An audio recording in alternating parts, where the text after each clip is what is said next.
بسم اللہ الرحمن الرحیم۔ اعلان حقیقت سننے اور دیکھنے والے قابل قدر بہن بھائیوں کو السلام علیکم۔ نئے دوستوں کی رہنمائی کے لیے بتاتا چلوں کہ چینل کی پلے لسٹ میں ترتیب وار تمام سیریز اور اقساط اپلوڈڈ ہیں۔ مزید تمام کہانیوں کی پلے لسٹ ڈسکرپشن میں موجود ہے۔ دوستو، آپ کے پیارے پیارے کامنٹس پڑھ کر بہت ہی خوشی ہوتی ہے۔ آپ کا پیار اور حوصلہ افزائی مجبور کرتی ہے کہ یہ سلسلے ہمیشہ سے جاری رکھے جائیں۔ لیکن آخر میں ایک گزارش ہے کہ روزانہ جب بھی آپ قسط مکمل دیکھ لیا کریں تو ویڈیو کا لنک کاپی کر کے اپنے دوستوں عزیزوں کو شیئر کرنے کے ساتھ ساتھ فیس بک اور سوشل میڈیا پر شیئر کر دیا کریں۔ اس سے ہمیں سپورٹ اور حوصلہ افزائی ہوگی اور ہم مزید اچھی سے اچھی کہانیوں کا سلسلہ جاری رکھ سکیں گے۔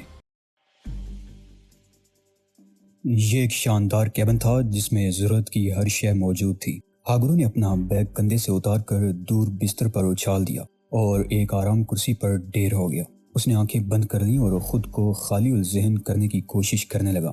چند لمحوں کے بعد اس کی ذہنی حالت خاصی پرسکون ہو گئی تھی۔ اچانک قریبی میز پر رکھے ہوئے فون کا بلب سپارک کرنے لگا۔ ہاگرو نے چونک کر فون کی طرف دیکھا۔ نمبر 1۔ دوسری طرف سے آواز آئی، خوش آمدید۔ ہاگرو کے حلق سے ایک طویل سانس نکل گئی۔ اس آواز کا مطلب تھا کہ نمبر 1 نامی وہ پراسرار شخصیت اسی جہاز پر موجود ہے۔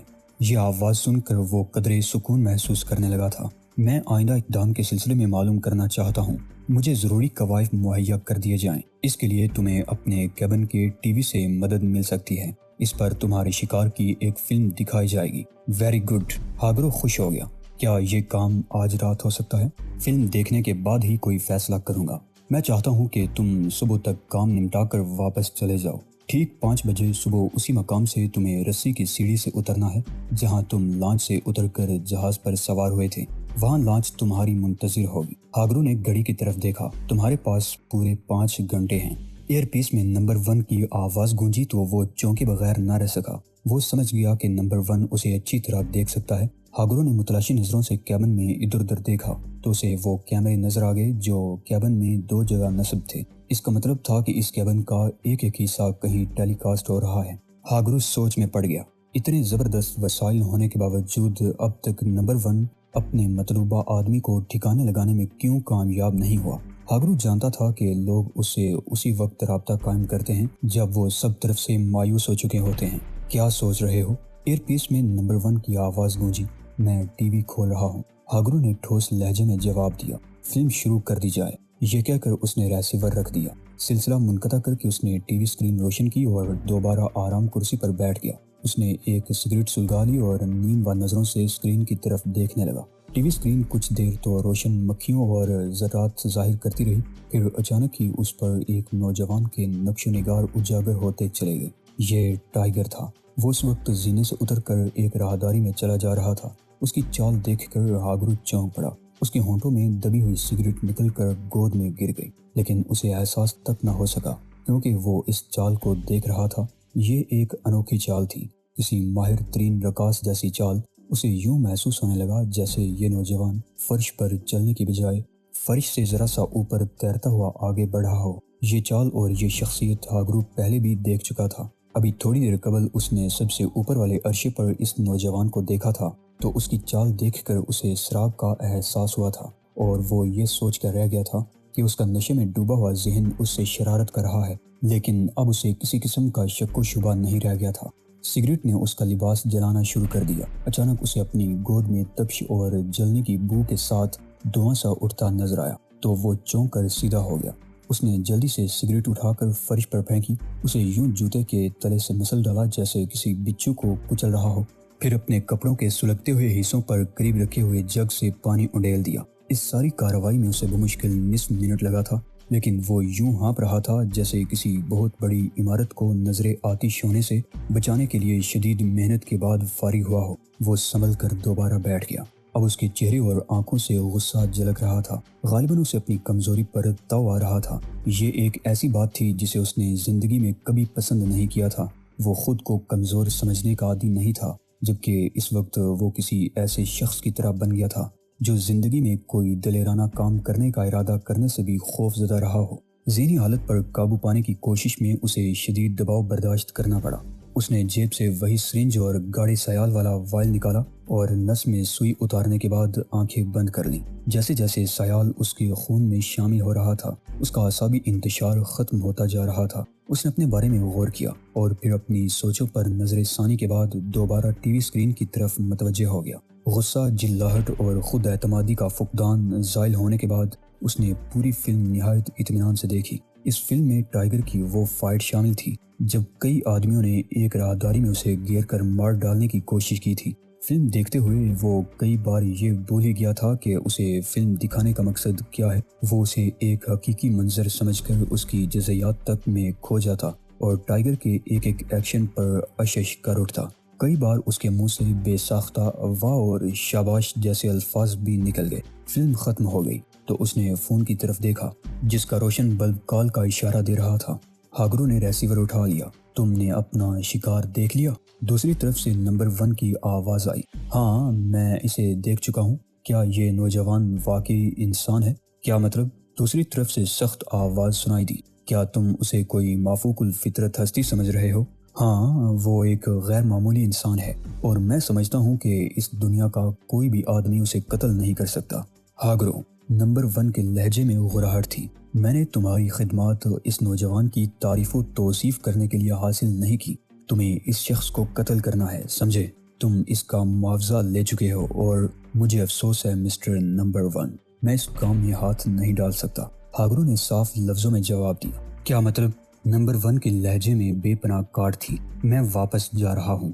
تم یہ معاملہ منظور کر کے رقم لے چکے ہو۔ رقم تمہیں کل واپس مل جائے گی۔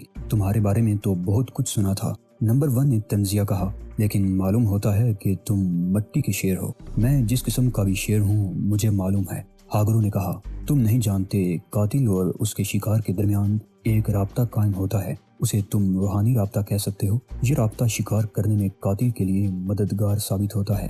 اس شخص سے میرا رابطہ قائم نہیں ہو رہا، لہٰذا میں اپنی زندگی خطرے میں نہیں ڈال سکتا۔ ٹھیک ہے، آرام کرو۔ صبح 5 بجے لانچ تمہیں واپس لے جائے گی۔ اس کے ساتھ ہی دوسری طرف سے رابطہ منقطع ہو گیا۔ ہاگرو نے ریسیور رکھ دیا اور طویل سانس لے کر دوبارہ آرام کرسی پر نیم دراز ہو گیا۔ اس نے جلے ہوئے کپڑے بدلنے یا جوتے اتار کر بستر پر لیٹنے کی بھی کوشش نہیں کی تھی۔ اس کے سینے میں اضطراب کا جو طوفان تھا وہ اب تھم چکا تھا۔ وہ اس بے نام سی کلی کی توجیہ کرنے سے قاصر تھا، لیکن یہ حقیقت ماضی میں اس کے بہت کام آ چکی تھی اور درجنوں بار مشکلات میں گرے ہونے سے بال بال بچ گیا تھا۔ اب جب کہ وہ اس معاملے سے ہاتھ کھینچ چکا تھا، اس کے باوجود بھی وقفے وقفے سے اسے بے چینی کا احساس ہو رہا تھا۔ وہ حیران تھا کہ یہ اس کے ساتھ کیا ہو رہا ہے۔ وہ اٹھ کر کیبن میں ٹہلنے لگا۔ ٹہلتے ٹہلتے وہ رک جاتا اور وقت دیکھتا۔ ہر بار سوئی اسے اسی ہندسے پر منجمد نظر آتی جہاں کچھ دیر پہلے دکھائی دیتی تھی۔ صبح 5 بجے سے نصف گھنٹہ قبل ہی وہ کیبن سے نکلا اور راہداری میں آ گیا۔ راہداری سنسان تھی، جہاز کی اندر کی دنیا خاموشی میں ڈوبی ہوئی تھی۔ وہ اسی راستے پر چلتا ہوا عرصے پر پہنچ گیا جس راستے سے رات کو کیبن تک رسائی حاصل کی تھی۔ باہر آ کر کھلی ہوا کی خنکی میں اسے گھٹن کے احساس میں کمی محسوس ہوئی، لیکن ابھی تک اس بے نام سی بے کلی نے اس کا پیچھا نہیں چھوڑا تھا۔ عرصے پر آ کر وہ گہری گہری سانسیں لینے لگا۔ عرصے پر اس وقت کوئی نہیں تھا۔ اس نے ریلنگ سے جھک کر نیچے دیکھا۔ بہت نیچے اسے سمندر کا پانی گاڑھے سیاہ سیال کی صورت میں متحرک نظر آ رہا تھا۔ جہاز کے قرب و جوار میں جہاں اس کی بینائی کام کر سکتی تھی، اس نے دیکھا کوئی کشتی یا کوئی لانچ نظر نہ آئی۔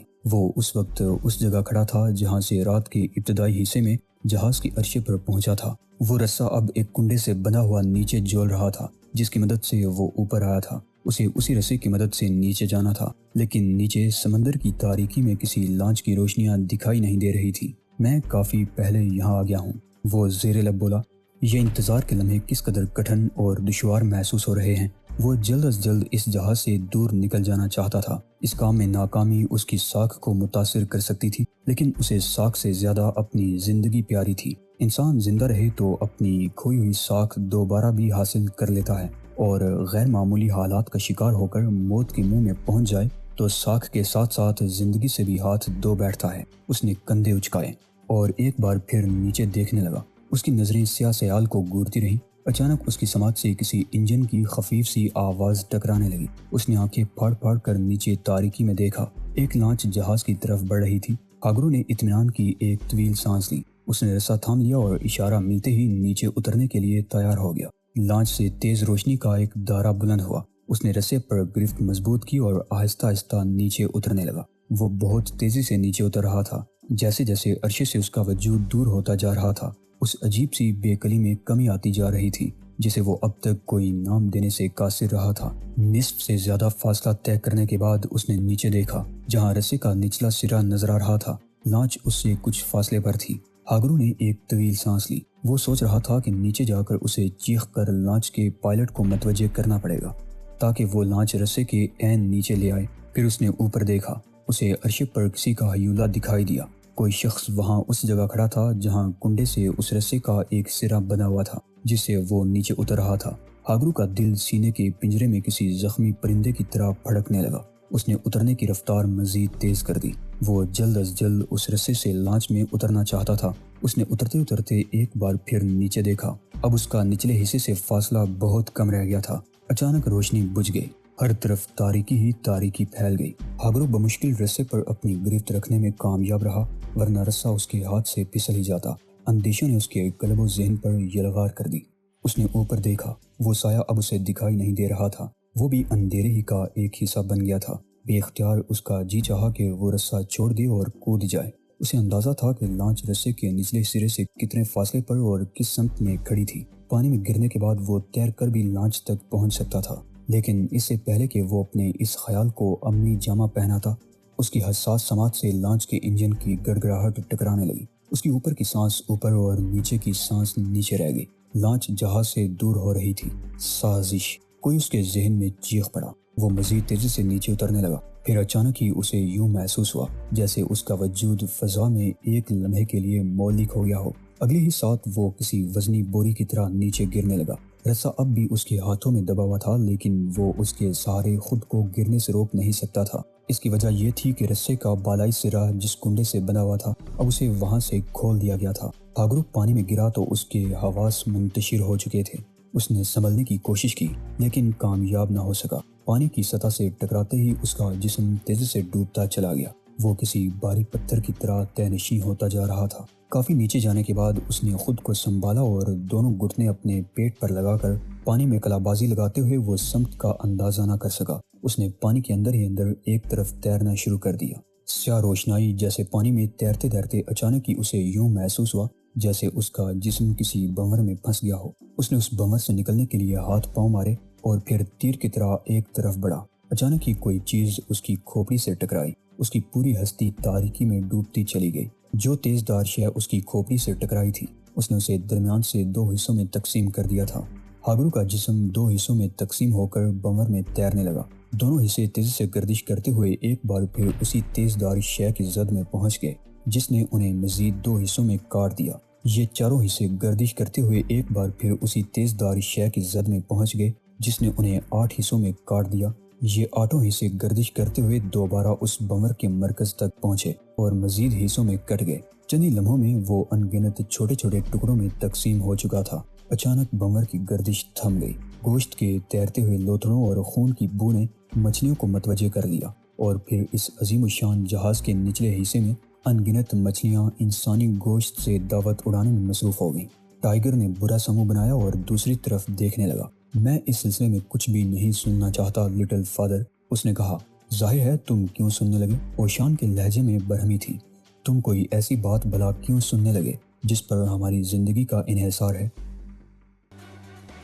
دوستو، اسی کے ساتھ آج کی قسط کا اختتام ہوتا ہے۔ گزارش ہے کہ چینل کو سبسکرائب کرتے ہوئے ویڈیو کو لائک شیئر لازمی کیجیے۔ اللہ نگہبان۔